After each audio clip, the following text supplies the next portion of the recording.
오늘 본문은 사울 왕의 이야기들을 기록하고 있는데요. 사울 왕이 그도 재임하고 있는 동안에 어떠한 업적들을 이루었는가에 대해서 오늘 본문의 말씀은 설명하고 있고요. 계속해서 사울 왕의 가족들은 누가 있었는가에 대해서 자세하지만 간단하게 설명하고 있고요. 그리고 사울을 도와서 일을 했던 사울의 군 사령관의 이름들이 누구인가에 대해서 기록하고 있는데, 마지막으로는 사울 왕의 재임 기간 동안 어떠한 일들이 있었는지, 어떠한 특징적인 일들이 있는지 간단하게 설명하는 내용이 오늘 읽은 본문 말씀의 내용이라고 할 수가 있겠습니다. 그런데 가만히 보면 이런 사울 왕의 업적과 가족과 군대 장관과 그리고 사울 왕 시절 때 있었던 이런 특징들을 설명하는 이 부분이 바로 사무엘상 14장 이곳에 기록되어 있는 것을 생각하면 다소 의외의 자리에 있는 것처럼 생각될 수가 있겠습니다. 주로 어떤 왕의 업적을 기리거나 그 왕이 어떠한 일들을 했고 그 왕의 가족들이 누구고 도와주었던 사람들이 누구였는지, 그리고 그 왕의 특징이 무엇이었는지에 대해서 설명하는 그런 내용들은 주로 언제 등장하게 되냐면 왕이 죽고 난 다음에, 그리고 그 왕의 업적들을 요약하면서 기리면서 그 사람의 마지막에 기록하고 있는 것이 일반적으로 등장하는 모습이라고 말할 수가 있겠습니다. 하지만 오늘 사무엘상의 본문을 살펴보면 지금 사울 왕이 세워진 지 그렇게 많은 기간이 지나지 않았을 뿐만 아니라, 우리가 사무엘상의 말씀을 계속 우리가 읽으면서 묵상해 볼 텐데, 앞으로도 사울 왕이 왕으로서 재위하고 활동하는 기간이 아직 많이 남아 있음에도 불구하고 그 사울 왕의 재임 기간의 중간에 오늘 이 말씀이 등장하고 있는 것은 그 위치가 좀 다소 의외의 위치에 놓여져 있는 것 같습니다. 저는 이 말씀을 묵상하면서 왜 이 말씀이 여기에 기록되어 있을까 하는 것을 묵상하는 가운데, 그것은 하나님 앞에서 사울 왕의 그 임기가 이미 끝난 거나 다름없다 라고 하는 것을 암시하는 것이 아닐까 생각해 보았습니다.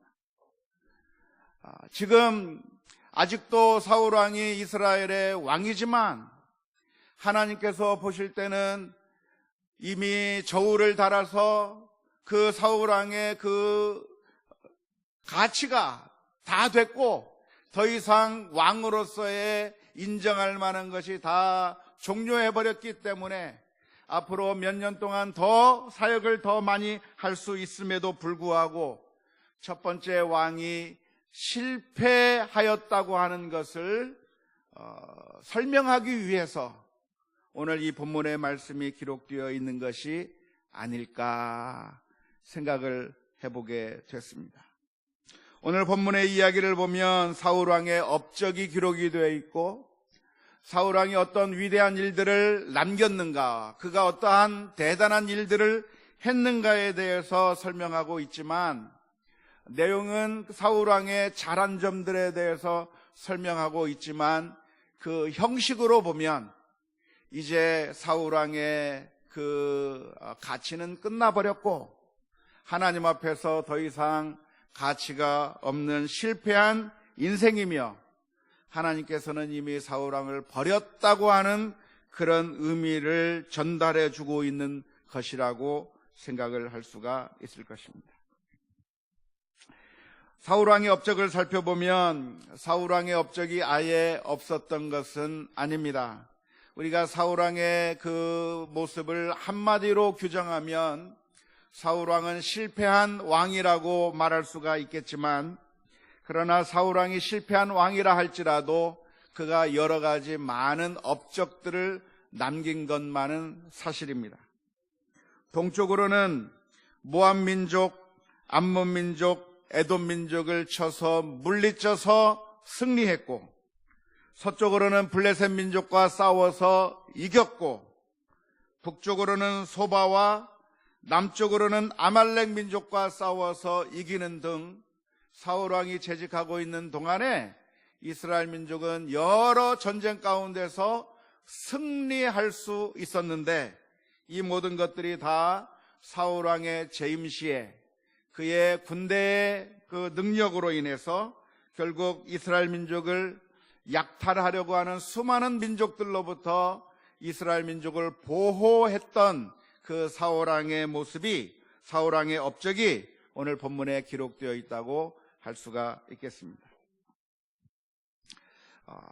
이스라엘 민족의 삶 가운데, 이스라엘 민족이 이 가나안 땅에서 살고 있는 가운데 동서남북에 수많은 외적들이 있었고, 수많은 민족들이 있었고, 그 사람들이, 이스라엘 민족들이 편안하게 살아가게 놔두지 않고 계속해서 끊임없이 침공해오고 못살게 굴고 괴롭게 만들었다고 하는 그 사실은 우리로 하여금 좀 당혹스러운 마음을 주게 만듭니다.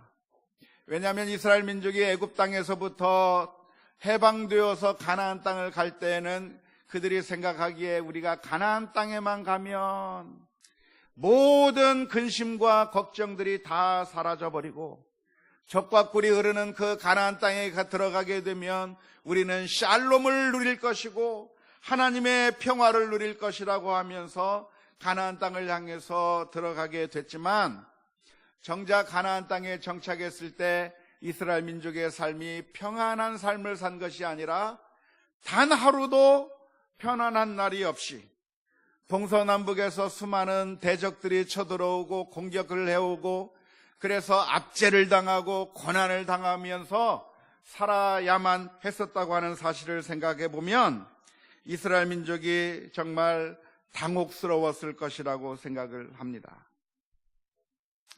우리들이 오해하고 있는 것 가운데 하나가 무엇이냐면, 우리는 어떤 하나만 문제가 해결되면 모든 문제가 다 해결될 수 있을 것이라고 하는 착각 속에서 살아갑니다.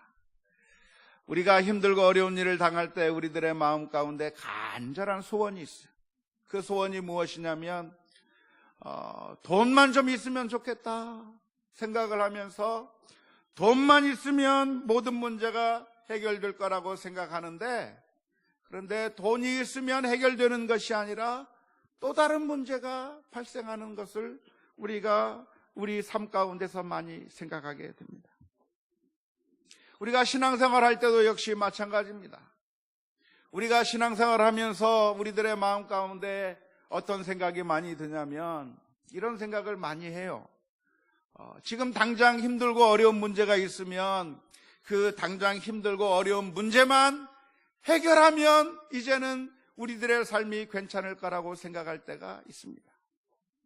교회가 어떤 직분자들로 인하여서 어떤 그런 직분자들을 통해서 문제가 생기고 교회가 어려움에 쌓이고 그러면 성도들의 마음 가운데 어떤 생각이 드냐면, 우리 교회에 정말 좋은 직분자들만 세워지면 얼마나 좋을까. 저런 악한 사람들이 아니라 정말 착하고 좋은 직분자들만 세운다고 하면 얼마나 좋을까라고 생각하면서 간절하게 소망할 때가 있습니다. 하지만 그렇게 해서 정말 좋은 직분자들을 세우게 되면 이제는 아무 문제가 없는 곳이 되는 것이 아니라 또 다른 곳에서 다른 문제가 발생하게 되는 모습을 우리가 쉽게 만나게 됩니다. 어떤 한 문제가 생기면 이것만 해결하면 우리들의 문제가 해결되지 않겠는가 생각하는데, 우리들의 문제가 그것으로 해결되는 것이 아니라 저 사람만 안 보이면 좋겠다, 저 사람만 사라지면 좋겠다고 생각하지만 그 사람이 사라지면 모든 것이 끝나는 것이 아니라 또 다른 문제가 발생하는 것이고, 이런 힘들고 어려운 문제 가운데 우리가 은혜만 받으면 좋겠다, 정말 좋은 메시지를 듣고 하나님의 은혜를 받으면 그러면 모든 것이 다 끝나겠다고 생각하는데, 사실은 은혜를 받고 부흥회를 해서 정말 모든 성도들이 뜨거워진 이후에 또 다른 문제들이 발생하게 되는 모습을 우리가 얼마나 지금까지 많이 경험해 왔습니까? 우리가 신앙생활하면서 갖게 되는 오해 중에 하나가 무엇이냐면, 내가 예수님을 믿기만 하면 모든 문제가 다 해결되는 것이고, 지금까지의 모든 고생과 그 모든 아픔들이 다 끝나고 이제부터 행복이 시작될 거라고 생각할 때가 많은데, 그러나 사탄의 시험과 유혹은, 그리고 우리들 앞에 있는 여러 가지 문제와 아픔들은 단 한순간도 쉴 새가 없다고 하는 것이 우리들의 현실이라고 하는 사실을 기억할 필요가 있을 줄로 믿습니다. 이스라엘 민족의 삶 가운데서도 역시 마찬가지였는데요. 이스라엘 민족이 가나안 땅에서 사는 동안에 동서남북의 수많은 민족들이 이스라엘 민족을 괴롭히고 있는 가운데 사울 왕이 나서서 이 민족을 제압하고 저 민족을 제압하고 또 승리하고 하면 모든 문제가 해결될 줄 알았지만, 그러나 해결되는 것이 아니라 또 다른 문제들이 또 생기고 또 생기는 그런 삶을 이스라엘 민족들이 살아갈 수밖에 없었던 것을 보게 됩니다. 왜 적군들이 존재했습니까? 사사기 3장 4절 말씀에서는 이스라엘 민족 가운데 그 이방 민족들이 있는 것에 대해서 설명해 주고 있습니다. 사사기 3장 4절 말씀, 남겨두신 이 이방 민족들로 이스라엘을 시험하사 여호와께서 모세를 통하여 그들을 군사들에게 이르신 명령들을 순종하는지 알고자 하셨더라. 하나님께서 이방 민족들을 남겨두셔서 그 이방 민족들을 통해서 이스라엘 민족들을 시험하셨고, 그 시험하는 것을 통해서 과연 이스라엘 민족들이 하나님을 사랑하는지 사랑하지 않는지, 하나님을 순종하는지 알고자 하셔서 하나님께서 그 민족들을 남겨두셨다고 성경은 기록하고 있습니다. 오늘 우리들의 삶 가운데서도 그 옛날 이스라엘 민족의 주변에 수많은 적군들이 있었던 것과 마찬가지로 우리들을 시험하고 무너뜨리려고 하는 수많은 유혹과 그런 핍박들이 있다고 하는 사실을 기억하면서 이러한 상황 가운데서 믿음으로 승리하기 위하여 담대하게 믿음으로 살아가는 저와 여러분들이 되어야 될 줄로 믿습니다. 베드로전서 5장 8절의 말씀은 이렇게 기록합니다. 근신하라, 깨어라, 너의 대적 마귀가 우는 사자같이 두루 다니며 삼킬 자를 찾나니. 우리가 신앙생활을 하면 어느 순간에 대적 마귀가 우리들에게서 사라져버리는 것이 아니라 항상 우는 사자와 같이 우리들을 호시탐탐 노리면서 무너뜨리려고 하고 있다고 하는 사실을 기억하면서 그 순간의 영적인 전쟁을 통해서 이겨내는 우리 모두가 다 되어야 될 줄로 믿습니다.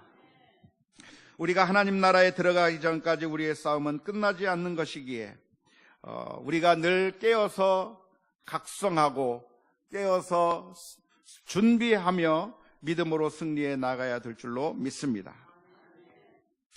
사울왕은 그가 왕이었을 때 이들과 싸워서 승리했는데요, 그 전쟁이 끝이 난 것이 아니라 사울이 왕에 있는 동안에 아주 많은 싸움이 있었고, 그 싸움을 대비하는 그 대책으로 어떻게 했는가?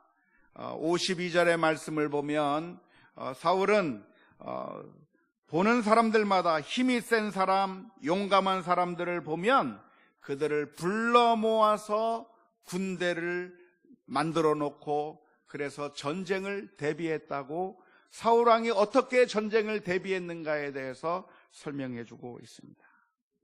전쟁을 하는 데 있어서 가장 큰 준비 태세가 있다고 한다면 전쟁을 할 때 우리가 준비해야 될 것이 있다고 한다면 그것은 유비무환이라고 영적인 전투도 우리가 여러 가지로 준비하고 있어야 될 줄로 믿습니다.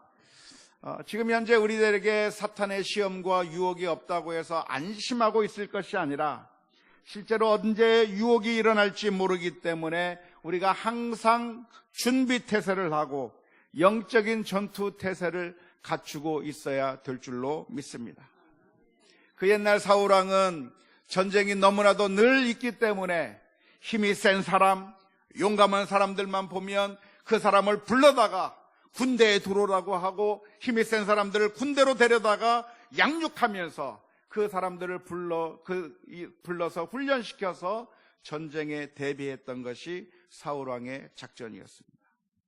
우리의 영적인 전투도 항상 준비해야 되는데 디모데전서 4장 8절 말씀은 우리에게 이렇게 가르칩니다.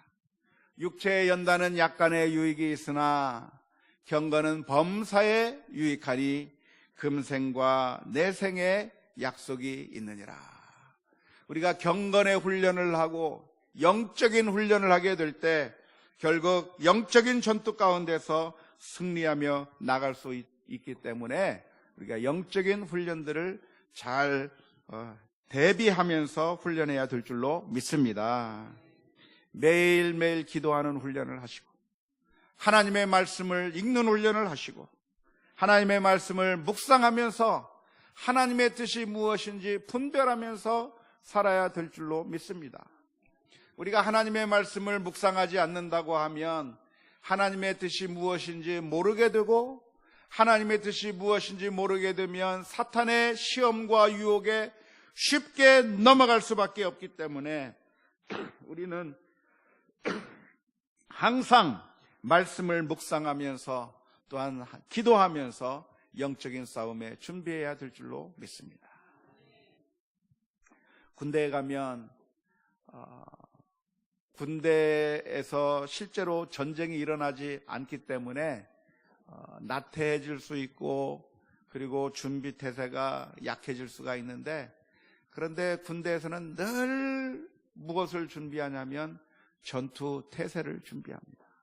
그래서 총을 개인에게 지급을 해주면 그 총기를 항상 갈고 조이고 닦고 기름으로 그 총기를 계속 갈고 닦아서 그래서 언제 어느 순간에라도 그 총을 들었을 때 방아쇠를 당기면 총알이 잘 나가도록 항상 기름칠을 채워서 점호할 때 보면 그 점호하는 그 부대장이 와서 항상 총기 점검을 해서 혹시라도 녹이 쓴다든지 제대로 닦아놓지 않았다든지 그래서 지금 당장 전투태세가 되지 아니하면 안 될 정도로 그렇게 준비시켜 놓는 때가 있는데 우리의 영적인 준비도 우리 가운데 항상 준비되어야 될 줄로 믿습니다.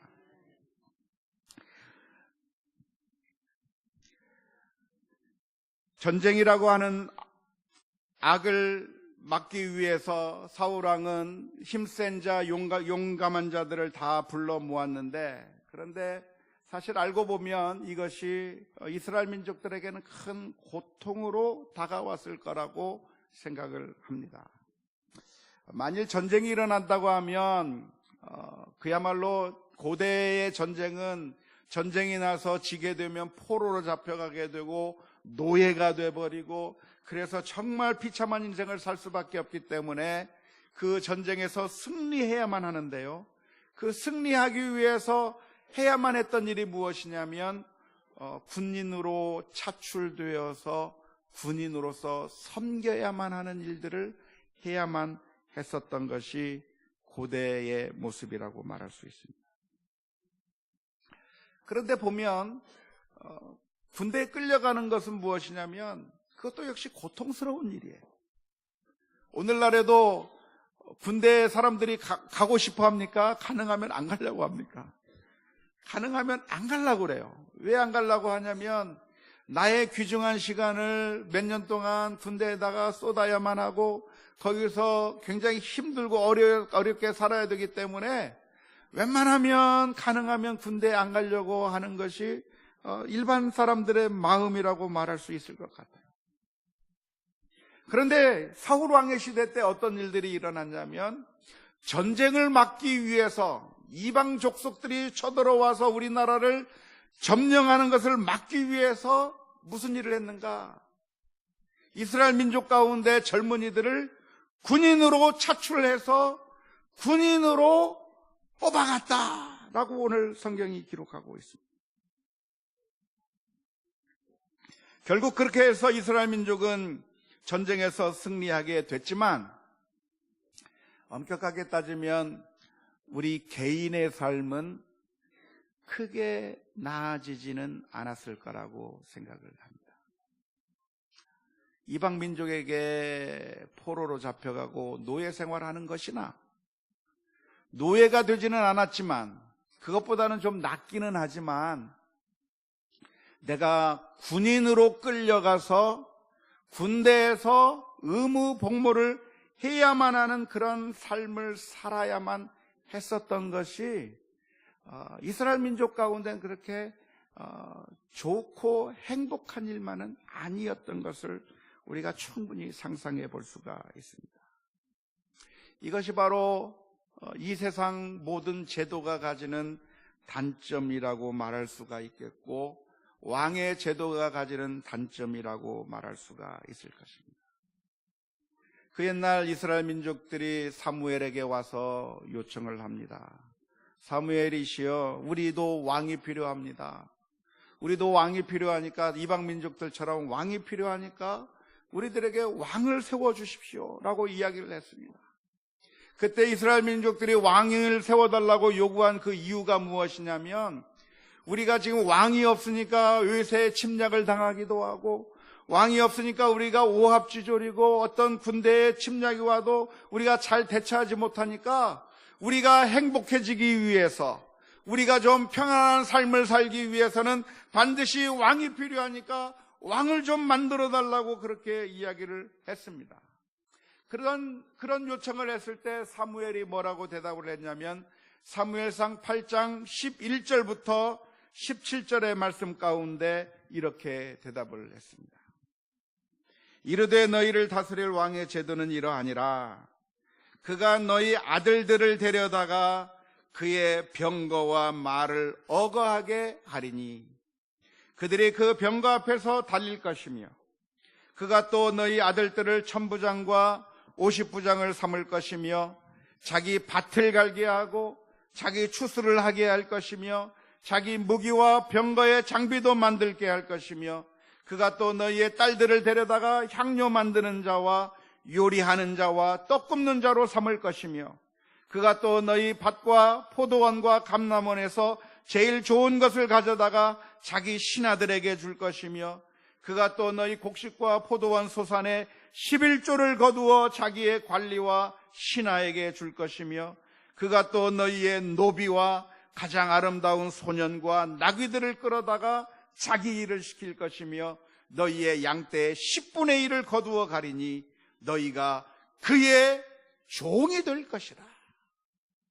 왕이 되면 외세로부터 우리를 구원해내고 노예가 되는 것을 막아주고 우리를 승리케 해줄 것이라고 생각하면서 우리에게 왕을 달라고 요구를 했는데 실제로 왕이 생기면 이제부터는 해방이 되고 자유롭게 사는 인생을 사는 것이 아니라 왕을 유지하기 위해서 당신들의 아들은 군인으로 차출되어서 가야 될 것이고 당신들이 농사를 진 것이 있으면 농사 진 것 가운데서 많은 부분을 왕에게 바쳐서 신하들을 먹여 살려야 될 것이고 왕을 먹여 살려야 될 것이고 당신의 딸들이 있으면 궁전으로 끌려가서 거기서 음식을 만드는 자들이 되어야 할 것이고 결국 당신들은 왕의 종이 되어야 말 것이라고 사무엘이 경고했는데 오늘 본문의 말씀을 보면 바로 그 예언이 정확하게 이루어지게 된 모습을 볼 수가 있습니다.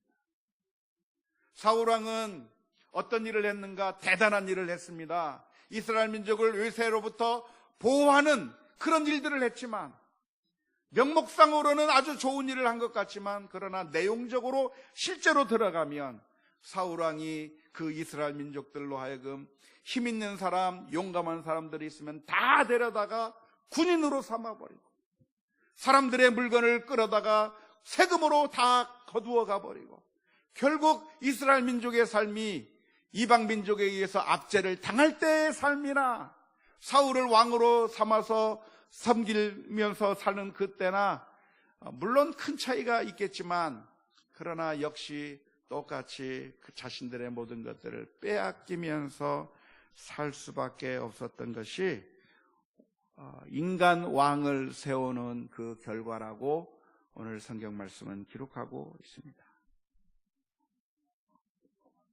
그런데 이것이 그 옛날 사무엘 시대, 사울 왕의 시대에만 있었던 일들이 아니라 바로 오늘날 우리가 만나고 있는 현실이기도 합니다.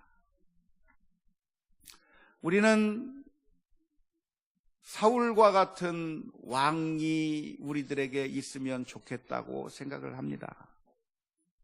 사울과 같은 왕, 사울이 마치 이방 민족에서 이스라엘 민족을 구원해 주듯이 우리를 구원해 줄 우리의 왕이 있으면 좋겠다고 우리를 생각합니다. 그 왕이 누구입니까? 그 왕이 무엇이 우리들의 왕이기를 소원하고 있습니까? 그게 무엇이냐면 바로 돈이에요. 돈이 우리를 구원해 주었으면 좋겠다.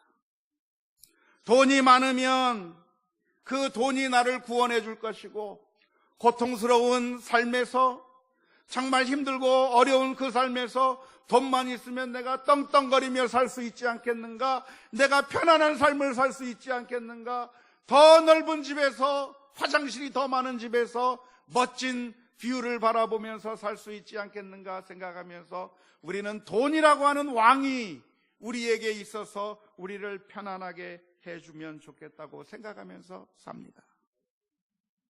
권력을 추구하기도 하고 성공을 추구하기도 하면서, 성공하면 내가 좀 행복해질 수 있고, 내가 권력을 가지면 좀 더 행복해지고 편안해질 수 있을 것이라고 생각하면서 그런 왕이 우리들의 삶을 구원해 주었으면 좋겠다고 생각하면서 삶을 살 때가 많습니다. 실제로 그런 돈이 우리들에게 해주는 것들이 많이 있습니다. 사울 왕이 동쪽에 있는 민족을 물리치고 서쪽에 있는 민족을 물리치고 남쪽과 북쪽에 있는 민족들을 다 물리치면서 보호해 주었던 것처럼, 우리가 돈을 어느 정도 벌면 그만큼 행복한 삶을 사는 것 같고, 좀 더 근사한 삶을 사는 것 같고, 권력을 누리고 성공을 하면 좀 더 괜찮은 삶을 사는 것 같은데, 그런데 그 돈을 왕으로 섬기기 위해서 우리가 했던 일들이 무엇이냐면 뼈가 빠지게 일을 하면서 고난을 당해야만 하는 거예요. 직장에서 상사의 욕을 들어 먹으면서 내가 왜 저 사람의 욕을 들어 먹으면서 일을 해야 되는지 이해할 수 없지만, 그러나 돈이 나의 왕이 되어 줄 수만 있다고 한다면 그 모욕감을 참아가면서 일을 해야만 하는 그 모습이 바로 우리들의 모습과 똑같다고 말할 수가 있습니다. 이 세상의 우상들의 모습은 다 마찬가지입니다. 하나님이 우리들의 참된 하나님인데, 하나님 외에 우리들에게 왕으로 세워진 사람은 우리를 구원해 주는 것도 같지만, 그러나 또 한편으로는 우리를 노예로 삼아버리고 종으로 삼아버릴 수밖에 없는 것이 이 세상 하나님이 아닌 우상들의 특징이라고 말할 수가 있습니다. 신기루와 같아서 저 멀리에 오아시스가 있어서 내가 조금만 달려가면 그 오아시스에서 물을 먹을 수 있고 편안한 삶을 누릴 수 있을 거라고 생각하는데, 오아시스를 향해서 달려가는 동안 달리고 달릴수록 더 지치고 갈증은 더해가고 오아시스에 도달하지 못한 채 그 중간에서 쓰러질 수밖에 없는 우리들의 모습이 대부분의 사람들의 모습입니다. 돈이 우리를 행복하게 해줄 줄 알고 성공이 우리를 행복하게 해줄 줄 알았는데 성공을 하게 만드는 것이 아니라 결국은 돈의 노예, 성공의 노예가 돼서 성공을 향해서 달려가는 그 길에 가족이 해체가 되고 부모와 자식 간의 관계가 깨어져 버리고 우리의 건강은 다 잃어져 버리고 결국 힘들고 어려운 목표에 도달하지 못한 채 고통을 당할 수밖에 없는 것이 우리들의 삶이라고 하는 사실을 기억할 필요가 있습니다. 오늘 우리들은 사울 왕이라고 하는 우상에 속아 넘어가서는 안 됩니다. 사울 왕이 우리를 구원해 주는 것 같지만 사실은 우리를 군인으로 삼아버리고 노예로 삼아버리는 그런 우상이기 때문에 그렇습니다. 팀 켈러 목사님은 내가 만든 신이라고 하는 책에서 이 세상에서 우리가 갈망하는 그 모든 것들은 다 우상이라고 말하면서 이 모든 것들이 우리에게 행복을 가져다 주는 것 같지만 사실은 우리에게 행복을 가져다 주는 것이 아니라고 하는 사실을 진단하고 있습니다.